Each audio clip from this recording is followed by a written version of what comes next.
Muy bien, vamos a comenzar. Eh, Cada inicio de mes, la reunión de Acción de Gracias, hablamos de cómo el enemigo siempre intenta engañar. Y es la verdad de Dios la que está en juego. Es la verdad de Dios que ahora abiertamente y literalmente está siendo atacada, porque ya lo hemos comentado más de una vez, el mundo de hoy ya no cree en la verdad. Es decir, solo cree en la mentira, porque si no hay verdad, solo hay mentira. Y entonces eso demuestra que el ser humano quedó susceptible a ser engañado al punto y al extremo que ahora ya no quiere la verdad, solamente quiere que le cuenten el cuento. Es decir, lo peor que le puede haber pasado a la humanidad porque podemos reconocer que a un niño le gusta el cuento, le gustan los cuentos. Y le gustan los cuentos a los niños porque los niños quieren hacer uso de su creatividad, quieren imaginar, quieren pensar en mundos que no existen, irreales, en la ficción y en todas esas cosas, y por eso les gusta que les contemos cuentos. Pero lo más triste que le puede haber pasado a la humanidad es que ahora los adultos también quieran que les cuenten cuentos. Y sin darse cuenta, ¿no? Porque a veces, porque los niños cuando piden un cuento saben que es un cuento.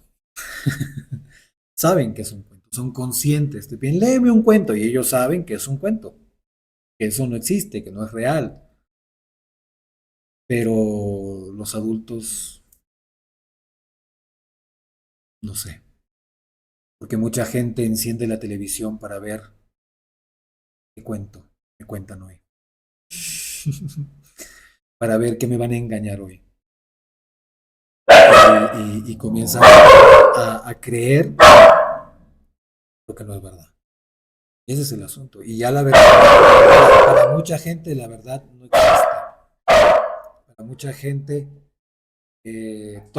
todo es relativo. Todo es relativo.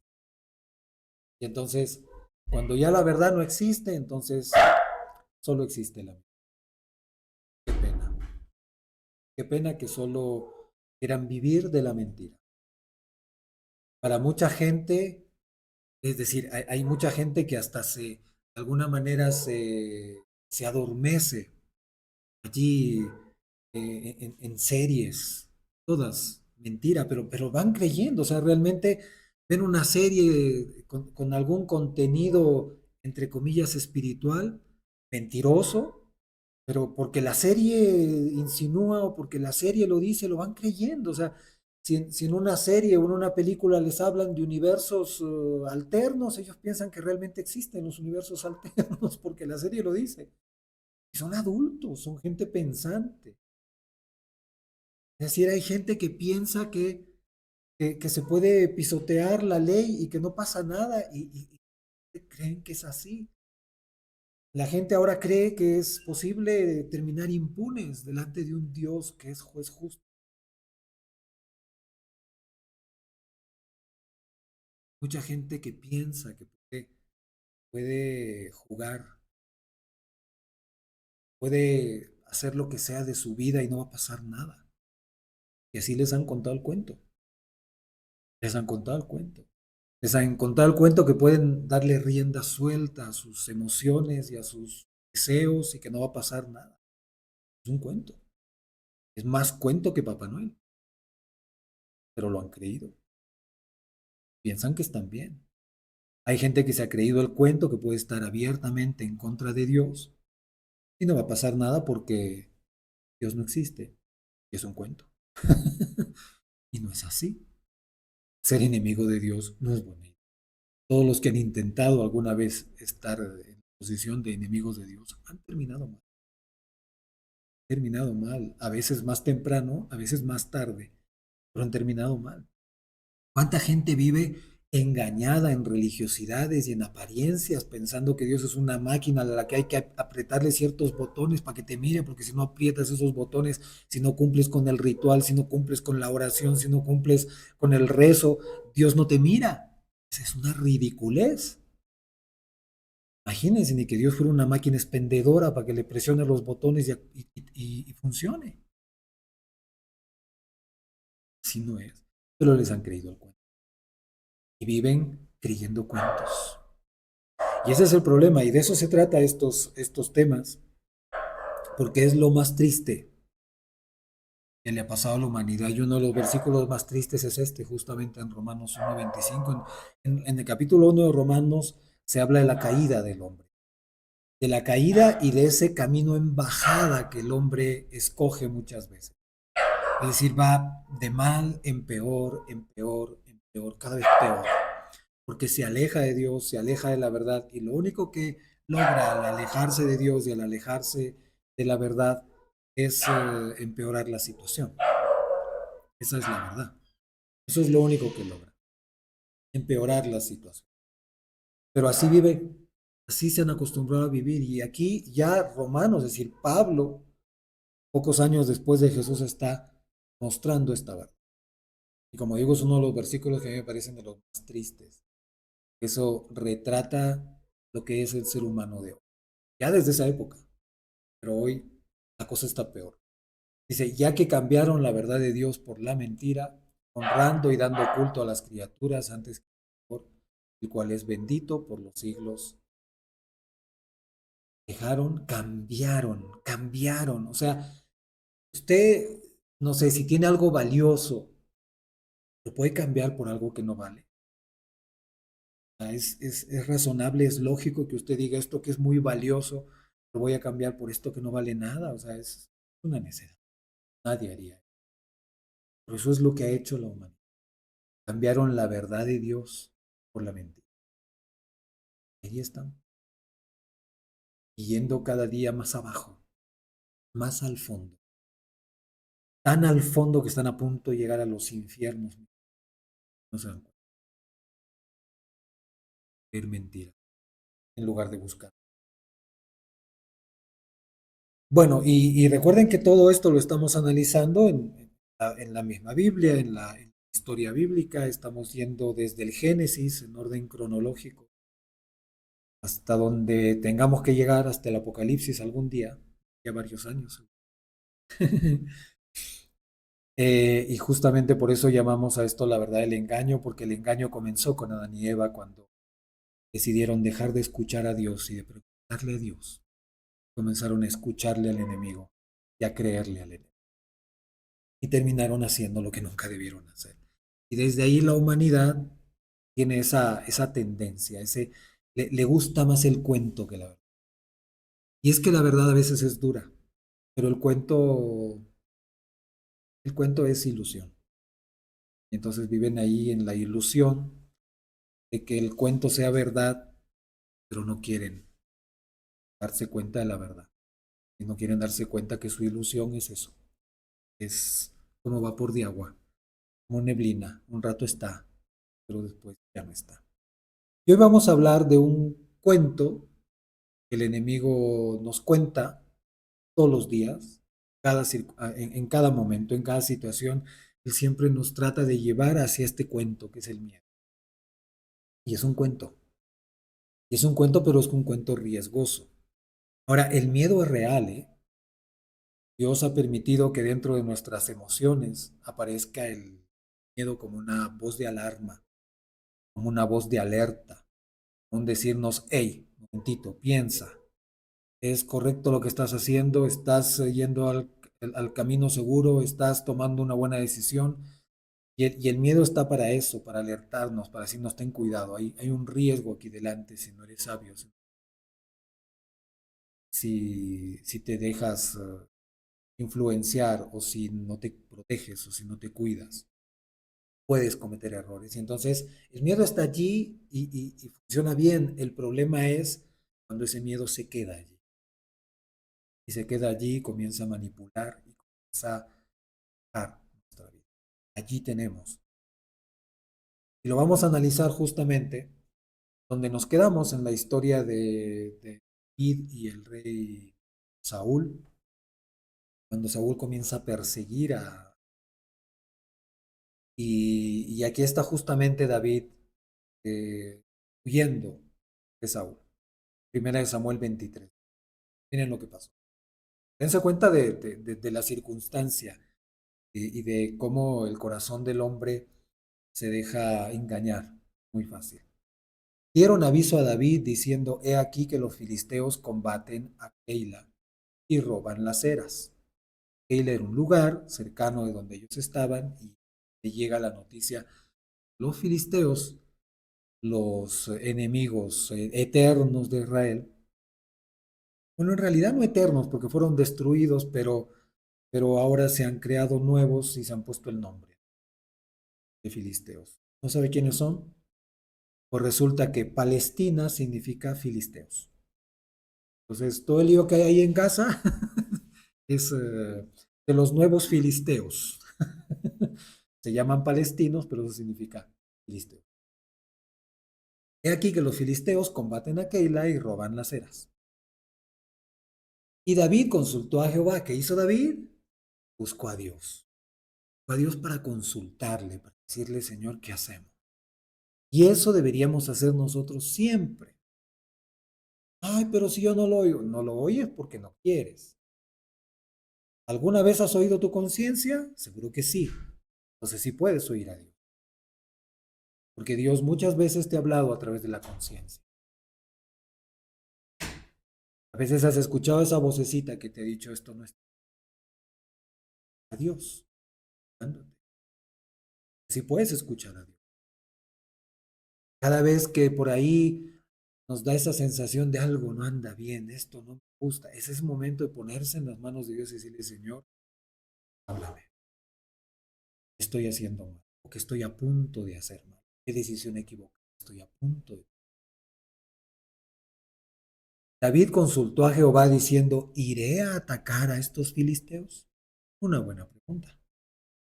Porque los enemigos pueden estar ahí haciendo de las suyas, pero no por eso nosotros tenemos que intervenir directamente, salvo que Dios nos lo autorice, o salvo que Dios nos envíe a intervenir. Si no es así, no tendríamos por qué meternos, más enemigos que sean. ¿Iré a atacar a estos filisteos? Y Jehová respondió a David, ve, ataca a los filisteos y libra a Keila. ¿Qué le dice Dios? Que vaya, que les haga guerra a sus enemigos y que libre a ese pueblo, a esa ciudad que está siendo atacada, que está siendo destruida. ¿Qué pasó después? Miren, no se distraigan. Pero los que estaban con David, la gente que estaba con David, gente que comenzó a seguir a David, que no era gente muy habilidosa, aparentemente, era gente rosa, era gente mira, era gente que estaba huyendo, igual que él, seguramente con otras causas, pero estaban en así lo mismo. Y esa gente que estaba con David, porque David tenía que ir a pelear contra los filisteos con esa gente que estaba con él. Dice, pero los que estaban con David le dijeron, he aquí que nosotros aquí en Judá estamos con miedo. ¿Qué le dicen? Ahorita estamos con miedo. ¿De quién? De Saúl y de los ejércitos de Israel que estaban con Saúl. Y claro, era razonable, pero lógico. Si está persiguiéndote el rey de tu país con sus ejércitos, da miedo, no da miedo. He aquí que nosotros aquí en Judá estamos con miedo. ¿Cuánto más si fuéramos a Keila contra el ejército de los filisteos? O sea, si ya aquí estamos con miedo de fuego amigo, de comillas, en realidad estaban perseguidos por Saúl, peor todavía contra el enemigo, ¿no? Doble miedo. Eso es lo que le dice a la gente. Todo eso puede ser muy honesto. Sí, hay circunstancias que dan todo aquello que no podemos controlar, todo aquello que no depende de nosotros. Si hay enemigos directamente que están haciendo cosas en nuestra contra, claro que da miedo. Claro que da miedo. Lo más triste es que los seres humanos ahora, es decir, ya, Meternos en alguna situación judicial es para morirse miedo.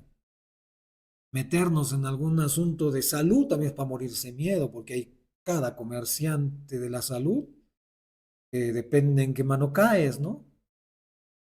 Vaya a ser que caigas en mano de alguien que está diciendo, bueno, a cada uno, a cada cinco de los que vienen, el número seis, tenga lo que tenga, fue. Se queda pobre y se va al cementerio. O sea, no sabemos, posible. Hay tanto comercio y hay tanto engaño y tanta mentira que caer en manos de alguna persona, nada, facilito. De un médico malvado, fácil. De un juez malvado, de un fiscal malvado, de un policía malvado, uy, y da miedo. O sea, si la gente que se supone que debe ayudarte puede destruir, ¿qué será si nos toca ir directamente a luchar contra un enemigo? O sea, y el miedo allí es totalmente normal, pero vuelvo al punto, no debería y no debería ser la razón por la que hacemos o no hacemos. Entonces, ¿qué hizo David? Él no les dice qué barbaridad, cómo es posible que tengan miedo, tienen que ser valientes, vamos adelante. No, David hace lo que siempre debemos hacer. Entonces David volvió a consultar a Jehová y Jehová le respondió y dijo, levántate, desciende a Keila, pues yo entregaré en tus manos a los filisteos. ¿Qué hizo David? Volvió a consultar a Dios. Y eso es lo que tenemos que hacer. Usted tiene miedo, consulte. Sigue teniendo miedo, pues vuelva a consultar. ¿Por qué sigo teniendo? ¿Por qué sigo teniendo esta sensación extraña? ¿Por qué sigo dudando de ti? Porque el miedo es eso. ¿Por qué tiene miedo una mujer casada cuando su esposo sale de noche? Que se queda sola en casa. No, la puerta se cierra y ¿cuál es el miedo entonces? ¿Cuál es el miedo? El miedo es que a dónde se va y de repente por ahí y otra se cruza en su camino, o de repente ya se cruzó hace rato y todavía no se entera nadie, o de repente ya todo el mundo lo sabe mientras menos la esposa. Decís, miedo, miedo es desconfiar. Y ahí tenemos que preguntarnos por qué esa mujer desconfía.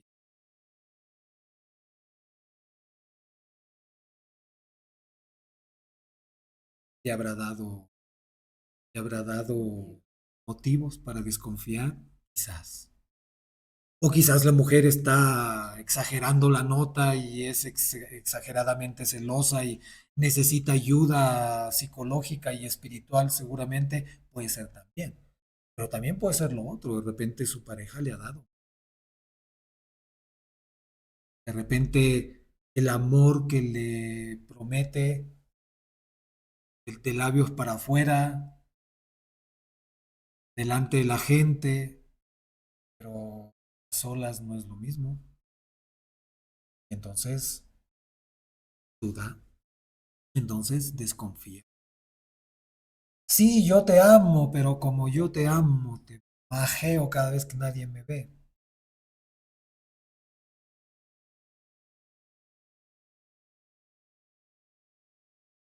Sí, yo te amo y te cojo de la mano mientras nos están viendo, pero ahora que no nos están viendo, ni te me acerques. Mm, Entonces hay desconfianza. Ese amor no es real. Entonces hay desconfianza. Entonces, ¿qué pasa aquí? David vuelve a consultar a Dios y le dice, Dios mío, ¿qué hacemos? Tú me has dicho que si vaya, mi gente tiene miedo, ¿qué hacemos? Y Dios es clarísimo, le dice, desciende a Keila, pues yo entregaré en tus manos a los filisteos. O sea, no necesitan ustedes tienen que ir, ustedes tienen que hacer acto de presencia, ustedes tienen que enfrentar al enemigo, ustedes tienen que enfrentar su circunstancia, pero yo me encargo de darles la. ¿Qué significa eso? Que cuando te falte fuerzas, Él te va a dar. Es que cuando te falten recursos, Él te va a dar. que cuando falte paciencia, Él te va a dar paciencia. Él se va a encargar de que todo funcione para que tú termines victorioso, para que todo salga bien. Ojo que Dios no está diciendo, no, no, no hay problema, entonces quédense sentaditos, yo me encargo. No, levántate, desciende a Keila, pues yo entregaré así. Los empujo en tus manos, tú te encargas. Yo entregaré en tus manos a los filisteos. Ojo, ¿eh? Dios no le dice, yo los voy a vencer delante de ti. No, yo los entrego en tus manos. Si tú quieres, los cariñas. Si tú quieres, los abrazas. Si tú quieres, los destruyes. Yo los entrego en tus manos. Así es Dios con nuestras circunstancias. Nosotros quisiéramos que Él nos diga, ay, no te preocupes, quédate sentadito, yo me encargo. No, no, no, no, anda, enfrenta. Te lo voy a poner delante de ti. Y tú harás lo que tienes que hacer, valientemente y esforzadamente, como corresponde. Verso 5 dice, fue pues David con sus hombres a Keila y peleó contra los filisteos. Se llevó sus ganados y les causó una gran derrota. Y libró David a los de Keila. ¿Qué sucedió allí? Dice que David peleó contra los filisteos. No los cariñó ni los abrazó, peleó. Y encima les quitó sus ganados, como estos filisteos habían estado quemando las siembra de la gente de Keila, entonces él coge sus ganados para cobrar de alguna manera y dejar ese ganado allí de donde ellos estaban robando y destruyendo. Dice, y les causó una gran derrota y libró David a los de Keila. Si ustedes siguen leyendo el capítulo 23 de Samuel, comienzan a suceder varias situaciones por ahí. Saúl se entera que estaba por ahí David, porque claro, una victoria así se vuelve noticia, ¿no? Entonces seguramente Saúl prendió el noticiero y ahí estaba. David libró, uy, ahí está David, vamos. Y fueron contra David. David se enteró del asunto, le preguntó a Dios, y es interesante porque David le dice, Dios mío, si me quedo aquí, este pueblo al que yo le he ayudado, me va a entregar en manos de Saúl. Y Dios dice, sí. Así es que mejor huye. Y huyó y David lo persiguió y hay varias de esas cosas. Quieren leer la historia completa. Entonces, estamos hablando del miedo. Recuerden que el miedo natural está allí para ponernos en alerta, para hacernos notar que algo, que tenemos que poner atención hacia algo, que tenemos que tomar decisiones que vamos a hacer. Para eso sirve el miedo. Ah, es una manera de ponernos en alerta, en esto. A ver, detente y piensa, ¿no? Por eso siente uno miedo. Eso no puede quedarse allí. No puede gobernar nuestra vida. Porque si lo dejamos allí, ese miedo se vuelve desconfianza en Dios.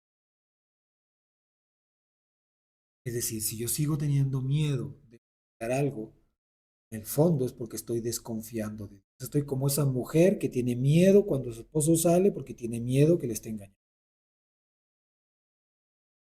Es el miedo, una alerta nada más, es una alarma que suena y ahí está la alarma. ¿Qué hay, Señor? Para buscar a Dios, es para ponernos en manos de Dios, es para decirle, Señor, esto estoy sintiendo y no está bien. Pero de ahí, estar en Él. Señor, pero yo sé que tú tienes, pero yo sé que tú me cuidas, pero yo sé que tú tienes lo mejor para mí. Yo sé, yo te creo a ti. Hasta ahí se acabó el miedo. Ahora, miren, ¿qué pasa? Y aquí vamos a ver, justamente en esta historia, en el capítulo que estamos leyendo de Primera de Samuel, lo que sucede, que no es el único, si ustedes quieren leer todo el capítulo, léanlo, pero me pareció muy largo leer hoy. ¿Qué pasa cuando confiamos en Dios? ¿Qué sucede? Cuando le ponemos nuestra confianza a Él y dejamos que Él se encargue de aquello que nosotros no podemos. Miren lo que pasa. Aquí hay un ejemplo clarísimo de cómo es confiar en Dios. Primera de Samuel 23, del 24 al 29. Final del capítulo. Dice, y ellos se levantaron y se fueron a Sif delante de Saúl. Saúl estaba persiguiendo a David. Y ellos se levantaron y salieron de allí delante de Saúl.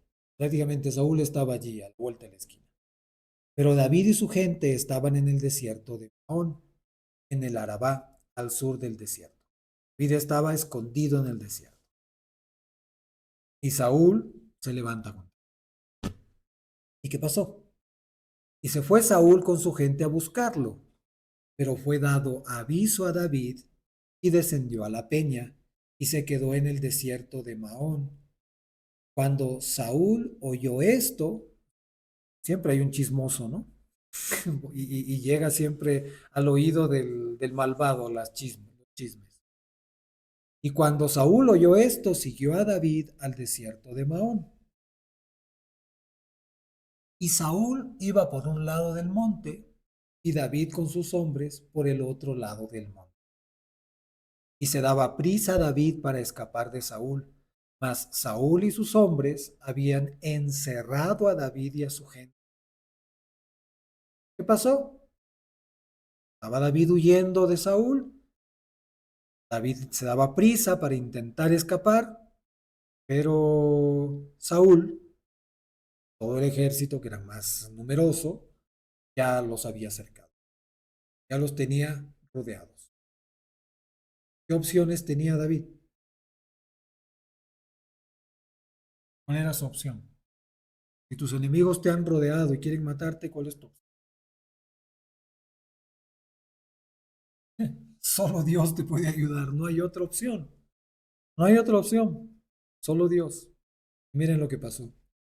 Entonces vino un mensajero a Saúl diciendo, ven luego porque los filisteos han hecho una irrupción en el país.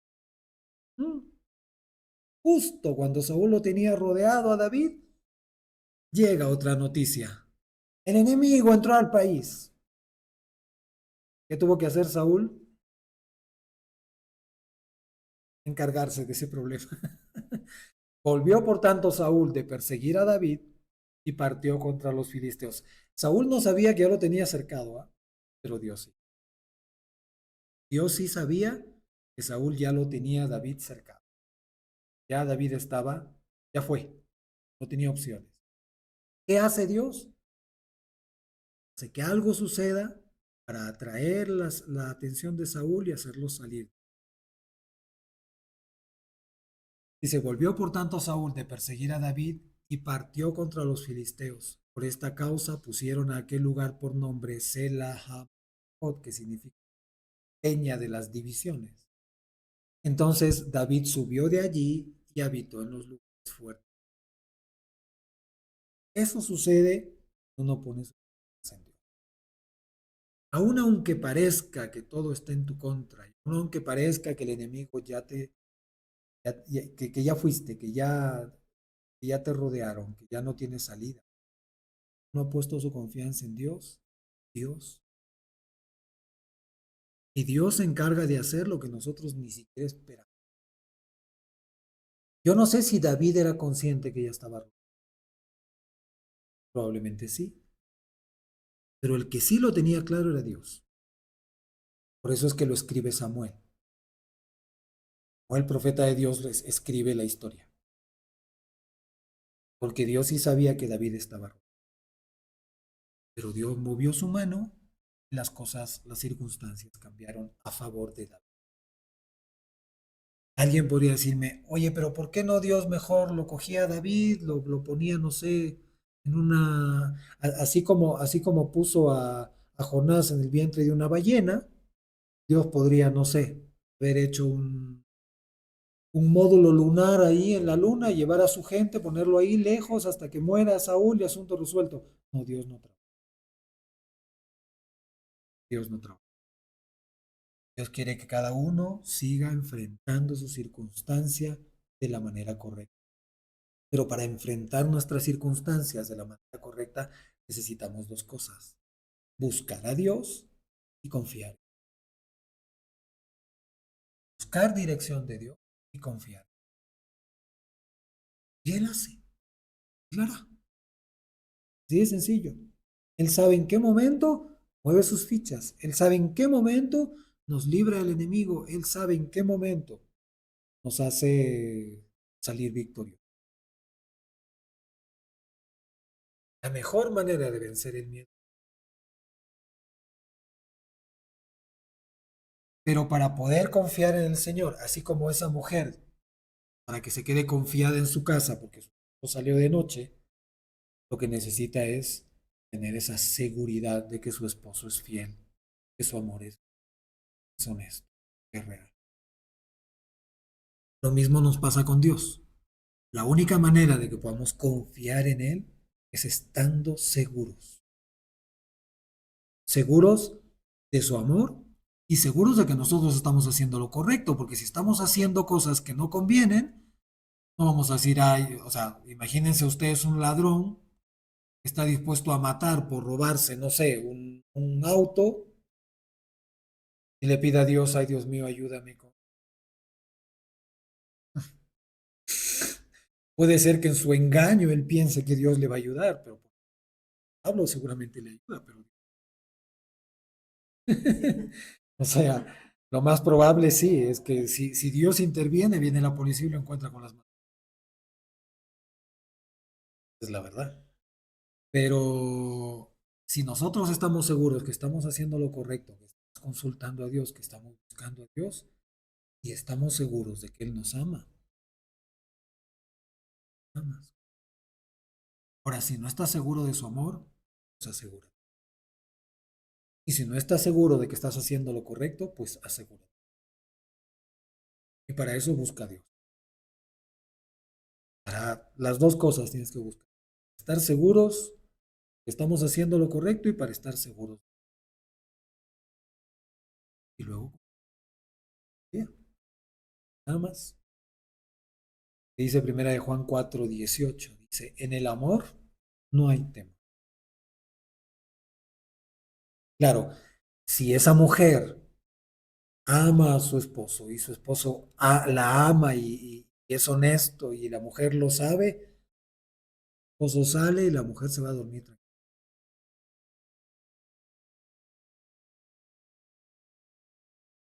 Entonces, si eso pasa en el mundo, puede pasar, ¿qué será con el amor de Dios? El miedo muere, que triunfa la confianza. Yo sé que Dios me ama, yo sé que Dios quiere mi bien, yo sé que todo lo que Dios permite lo permite para mi bien, no para mi disfrute necesariamente, de repente alguna cosa es dura, difícil, complicada, a veces triste, pero para mi bien. Yo sé que Él me ama, que Él es fiel, que Él no me deja, entonces el amor huye, desaparece, se esfuma, que no tiene ningún sentido, porque el amor es desconfianza, el temor, perdón, miedo es desconfianza. Entonces el miedo desaparece, el temor desaparece, si el amor de Dios es real en nuestra vida. Dice, en el amor no hay temor, sino que el perfecto amor, que es el amor de Dios, echa fuera el temor, porque el temor lleva en sí castigo. Lógico, cuando uno teme, esa es una tortura. Esa pobre mujer no puede dormir toda la noche, porque teme. Y si encima teme que entren a robarle a su casa, pues teme el doble. O sea, teme de su pareja y teme de los ladrones. Teme el doble. ¿Qué va a dormir? No va a poder dormir. Porque el temor lleva en sí castigo, es una tortura. Dejarse manipular por el miedo es una tortura. Si usted le tiene miedo, no sé, a una araña, tortura. Porque como no tenemos ojos en la espalda,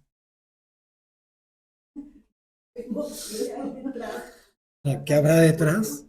Y no necesariamente en la pared, ¿qué habrá detrás en tu propia espalda? Entonces, usted tiene que confiar en Dios, porque si no es una tortura. Usted tiene, si usted le tiene miedo a los pericotes y a las ratas, cualquier bullita,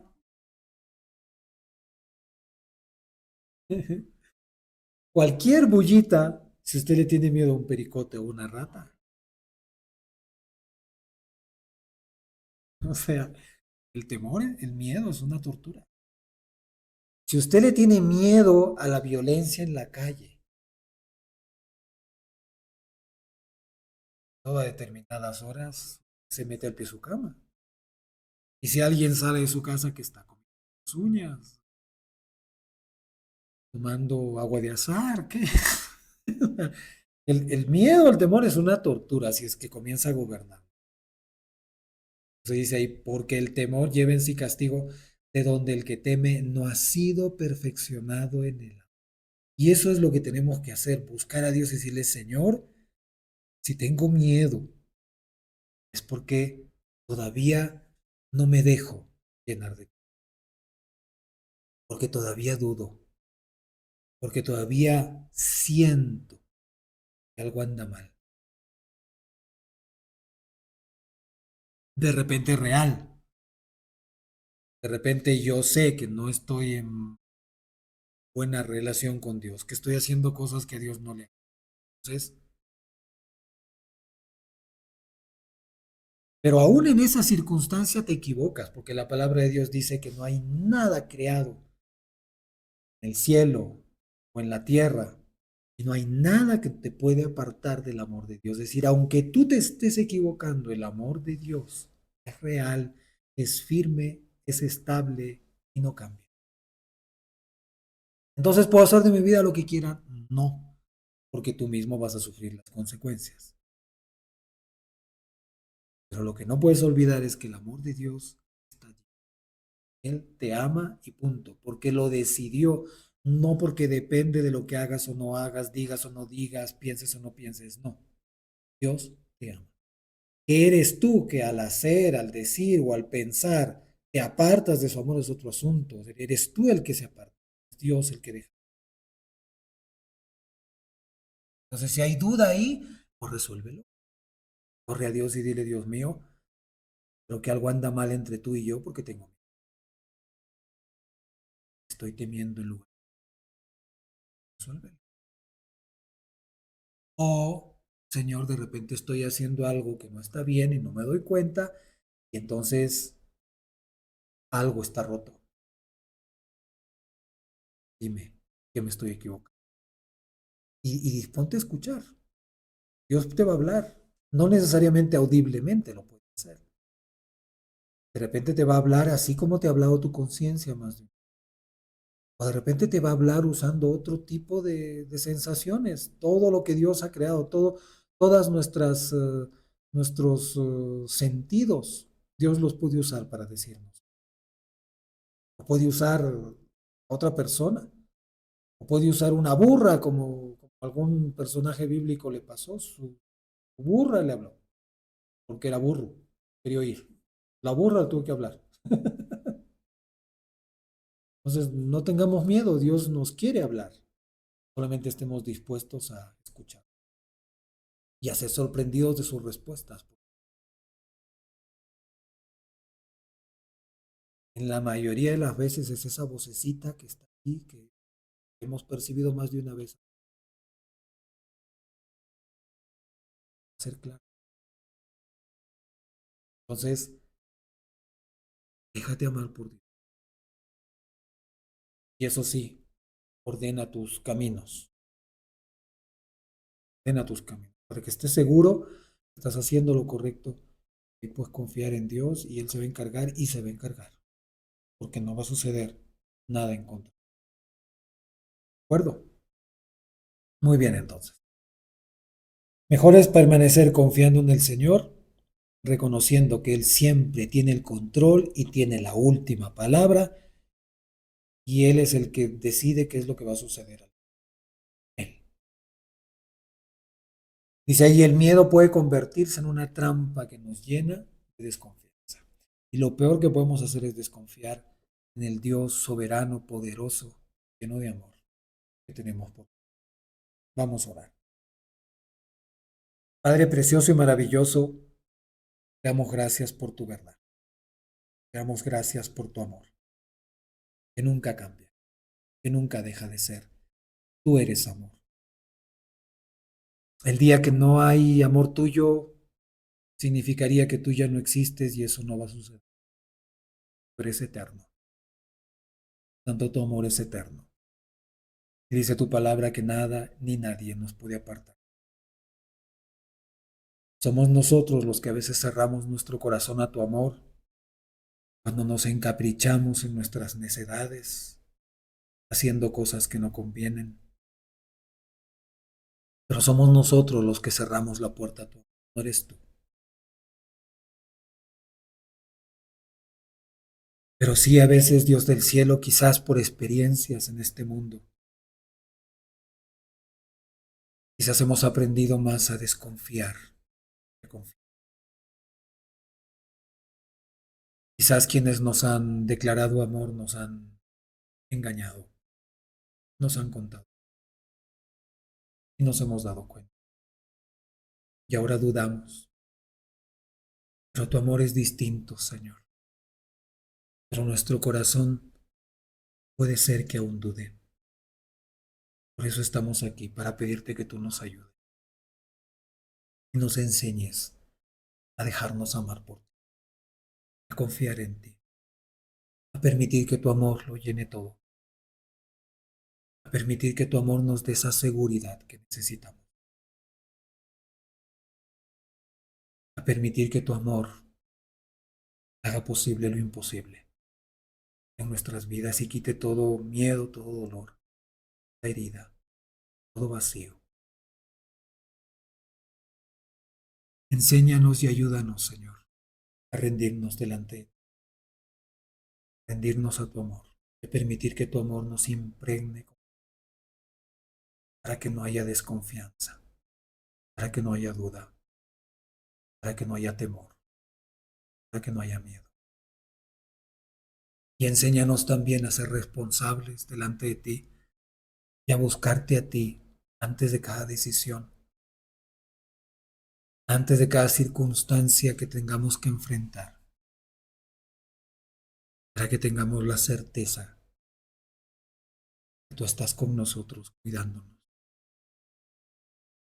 Nosotros tengamos la certeza que estamos haciendo lo correcto, que lo hemos consultado contigo y tú nos has respondido.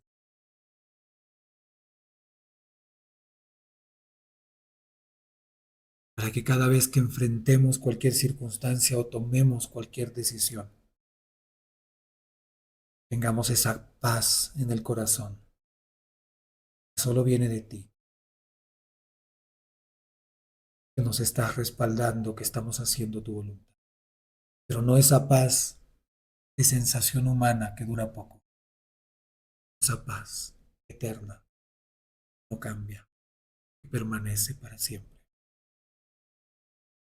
Precioso Dios, enséñanos a confiar y a reconocer que tú eres poderoso para obrar aún en esos momentos en que parece que todo está perdido. Al final tú vas a obrar para nuestro bien.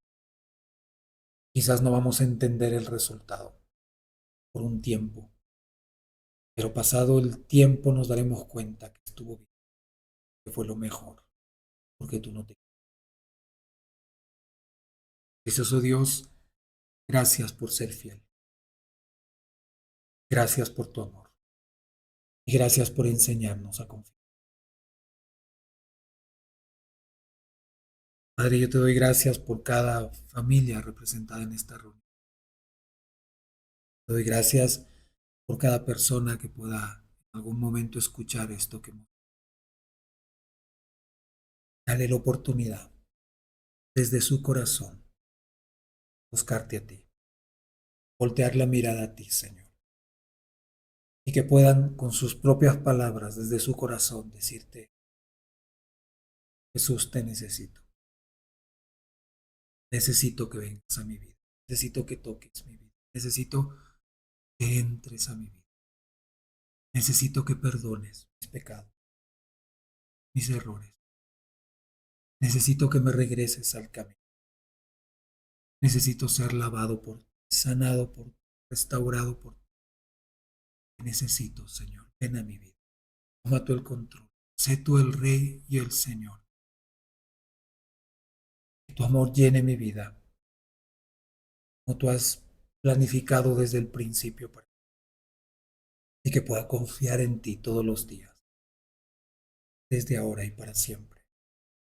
Que pueda caminar contigo y oír tu voz como buena oveja que escucha la voz de su pastor, pueda ser guiado por ti, dirigido por ti. Toma tú el control de mi vida, toma el control de mi mente, ordena mis pasos, Señor, endereza mis veredas y ayúdame a vivir dando tu nombre todos los días.